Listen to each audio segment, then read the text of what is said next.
నమస్తే welcome to Sakshi education Andhra Pradesh public service commission నుంచి వివిధ ఇంజనీరింగ్ సబార్డినేట్ సర్వీస్లలో అసిస్టెంట్ ఇంజనీరింగ్ సంబంధించిన పోస్టుల భర్తీకి నోటిఫికేషన్ విడుదలైంది। ఈ నేపథ్యంలో వీటికి సంబంధించిన దరఖాస్తు ప్రక్రియ ఎప్పటి నుంచి మొదలు కానుంది, దాంతో పాటుగా కావాల్సినటువంటి ఏజ్ లిమిట్ ఏంటి, కావాల్సినటువంటి విద్యార్హతలు ఏ విధంగా ఉండాలి, అదేవిధంగా ఈ పోస్టుల యొక్క ఎంపిక ప్రక్రియ ఏ విధంగా ఉంటుంది అనే దాని గురించి ఈ వీడియోలో పూర్తిగా తెలుసుకునేటువంటి ప్రయత్నం చేద్దాం। ముందుగా ఈ వీడియోని చూస్తున్నటువంటి ప్రతి ఒక్కరు కూడా ఈ వీడియోని తప్పకుండా లైక్ చేయండి। అలాగే సాక్షి ఎడ్యుకేషన్ ఇంకా సబ్స్క్రైబ్ చేసుకోకపోతే ఇప్పుడే సబ్స్క్రైబ్ చేసుకోండి।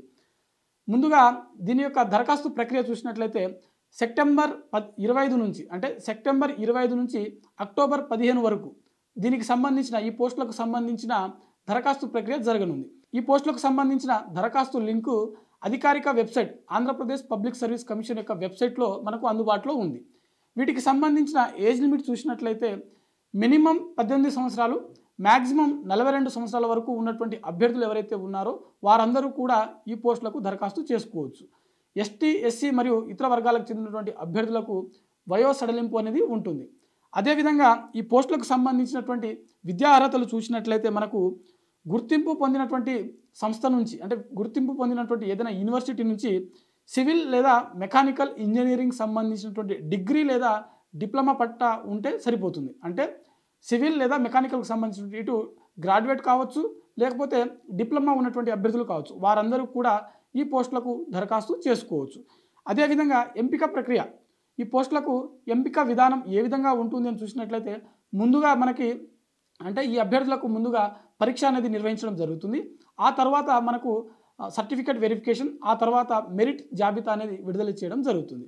పరీక్ష విధానంలో చూసినట్లయితే మనకు మొత్తంగా 2 పేపర్లకు గాను ఎగ్జామ్ అనేది కండక్ట్ చేయడం జరుగుతుంది, పేపర్ 1, పేపర్ 2। దాంతోపాటుగా కంప్యూటర్ నాలెడ్జ్ టెస్ట్ అది ఒక 100 మార్కులకు గాను నిర్వహించడం జరుగుతుంది। మరి పరీక్షా విధానంలో మనకు పేపర్ 1 అనుకున్నాం కదా, పేపర్ 1లో చూసినట్లయితే 150 మార్కులకు గాను 150 ప్రశ్నలకు ఎగ్జామ్ అనేది కండక్ట్ చేయడం జరుగుతుంది।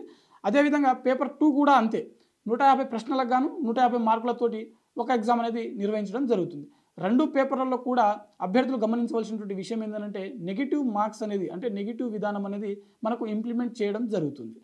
అయితే మనకు పేపర్ 1కి సంబంధించినటువంటి సిలబస్ చూసినట్లయితే జనరల్ స్టడీస్ మరియు మెంటల్ అబిలిటీ, మనకు Indian history, Andhra Pradesh history, Andhra Pradesh culture, దాంతోపాటుగా Indian economy, Andhra Pradesh economy, Indian polity, అదేవిధంగా మనకు జనరల్ సైన్స్, అదేవిధంగా రీజనింగ్ మరియు మెంటల్ అబిలిటీ, వీటికి సంబంధించినటువంటి ప్రశ్నలు పేపర్ 1లో అడిగేటువంటి అవకాశం ఉంది।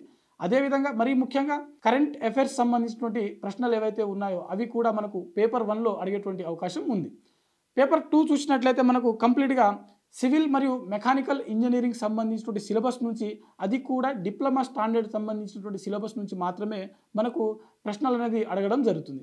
ఇది కూడా మనకు 150 ప్రశ్నలకు గాను 150 మార్కులకు గాను కండక్ట్ చేయడం జరుగుతుంది। ఈ 2 పేపర్ల నుంచి మనకు 300 మార్కులకు గాను ఈ ఎగ్జామ్ అనేది జరుగుతుంది। ఆ తర్వాత మనకు కంప్యూటర్ నాలెడ్జ్ టెస్ట్, అభ్యర్థులు ఎవరైతే ఈ 2 పేపర్లు రాసినటువంటి అభ్యర్థులు ఉంటారో వీరికి 100 మార్కులకు గాను 60 నిమిషాల సమయంతో కంప్యూటర్ నాలెడ్జ్ టెస్ట్ అనేది నిర్వహించడం జరుగుతుంది। ఇది ఇవాల్టి వీడియో। మరిన్ని జాబ్ అప్డేట్స్ కోసం చూస్తూనే ఉండండి Sakshi education. Thanks for watching, thank you all.